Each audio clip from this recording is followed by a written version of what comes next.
Salam semuanya, di sini saya akan memberikan materi tentang baptisan. Kenalkan, nama saya Mikael Trupati Setiawan dengan NIM 1524050. Baptisan adalah sakramen penting dalam kekristenan yang menandakan pembersihan dosa dan masuknya seseorang ke dalam persekutuan umat percaya. Ini adalah tindakan taatan yang diperintahkan oleh Yesus. Karena itu, jadikanlah semua bangsa muridku, dan baptislah mereka dalam nama Bapa, Anak, dan Roh Kudus. Matius 28 ayat 19. Baptisan adalah tanda lahiriah dari perbuatan batinia yang terjadi dalam diri seseorang yang telah beriman pada Kristus. Ini melambangkan pengampunan dosa dan kelahiran baru dalam Kristus. Bertobatlah dan hendaklah kamu masing-masing memberi dirimu dibaptis dalam nama Yesus Kristus untuk pengampunan dosamu. Pada Kisah Para Rasul 2 ayat 38. Baptisan diperintahkan oleh Yesus sendiri sebagai tanda komitmen dan penyerahan diri pada Allah. Ini merupakan langkah penting bagi setiap orang yang percaya pada Yesus. Siapa yang percaya dan dibaptis akan diselamatkan. Markus 16 ayat 16. Baptisan melambangkan pembersihan dosa melalui darah Yesus Kristus.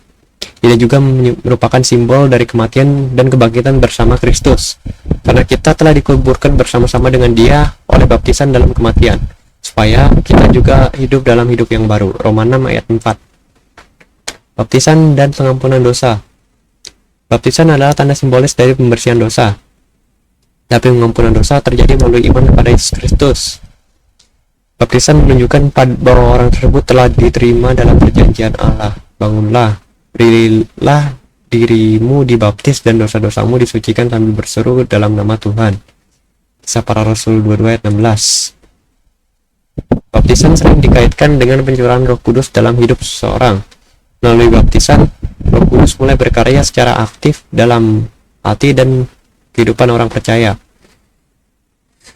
Dan setelah dibaptis, Yesus segera keluar dari air, dan pada waktu itu juga langit terbuka dan ia melihat Roh Allah seperti burung merpati turun ke atasnya. Pada Matius 3 ayat 16. Alkitab berbicara tentang beberapa bentuk baptisan, termasuk baptisan air, baptisan Roh Kudus, dan baptisan dalam penderitaan. Masing-masing memiliki makna rohani yang mendalam. Sebab Yohanes membaptis dengan air, tapi tidak lama lagi kamu akan dibaptis dengan Roh Kudus. Kisah Para Rasul 1 ayat 5. Yesus sendiri dibaptis oleh Yohanes Pembaptis untuk menunjukkan teladan ketaatan pada Allah. Ini menjadi contoh bagi setiap orang percaya untuk mengikuti. Maka datanglah Yesus dari Galilea ke Yordan kepada Yohanes untuk dibaptis olehnya. Matius 3 ayat 13. Beberapa tradisi Kristen mempraktikkan baptisan bayi, sementara yang lain lebih mendekatkan baptisan orang dewasa sebagai bentuk pernyataan iman pribadi. Kedua pandangan ini memiliki dasar teologis yang berbeda. Bertobatlah dan hendaklah kamu masing-masing memberi dirimu dibaptis. Kisah Para Rasul 2 ayat 38. Baptisan dilakukan dalam nama Allah Tritunggal sebagai tanda pengakuan iman pada Allah, Yesus Kristus, dan Roh Kudus. Ini menandakan hubungan seseorang dengan Allah dalam keseluruhan. Baptisan mereka dalam nama Bapa, Anak, dan Roh Kudus. Matius 28 ayat 19. Air dalam baptisan melambangkan pembersihan dosa dan hidup baru yang diberikan Roh Kudus. Ini juga melambangkan kelahiran kembali dan pemulihan jiwa. Ia menyelamatkan kita oleh pemandian kelahiran kembali dan oleh pembaruan yang dikerjakan oleh Roh Kudus. Titus 3 ayat 5. Baptisan bukan hanya ritus religius, tapi tindakan iman yang menunjukkan komitmen seseorang pada Tuhan. Ini adalah pernyataan lahiriah dan dari perubahan batinnya yang telah terjadi. Karena kamu semua yang dibaptis dalam Kristus telah mengenakan Kristus. Galatia 3 ayat 27. Baptisan melambangkan kebangkitan bersama Kristus, menunjukkan bahwa kita yang telah mati terhadap dosa akan hidup dalam ketaatan pada Allah. Ini adalah simbol kemenangan atas kematian dan dosa. Sebab jika kita telah menjadi satu dengan apa yang sama dengan kematiannya, kita juga akan menjadi satu dengan apa yang sama dengan kebangkitannya. Roma 6 ayat 5.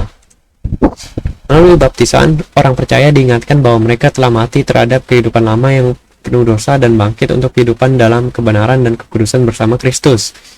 Jadi siapa yang ada di dalam Kristus, ia adalah ciptaan baru yang sudah lama berlalu. Sesungguhnya yang baru sudah datang. 2 Korintus 5 ayat 17.